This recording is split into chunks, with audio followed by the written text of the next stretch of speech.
ఆ గత ప్రభుత్వం 2019, 2024లో ఒక ప్రభుత్వం మీద అప్పుడు ముఖ్యమంత్రి మీద మాట్లాడటానికి అసలు ఎవరికైనా ధైర్యం ఉందా?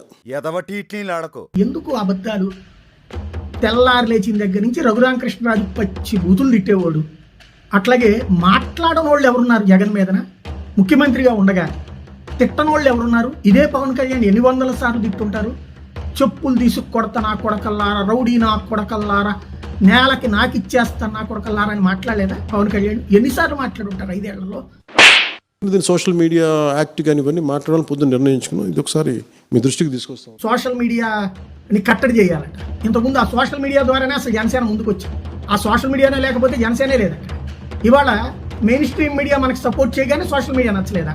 ఇదే సోషల్ మీడియా ద్వారా కదా ఆ రోజున ఊరువాడ వెళ్ళి చంద్రబాబు గారి ప్రభుత్వం మీద నెగిటివ్గా మాట్లాడగలిగింది.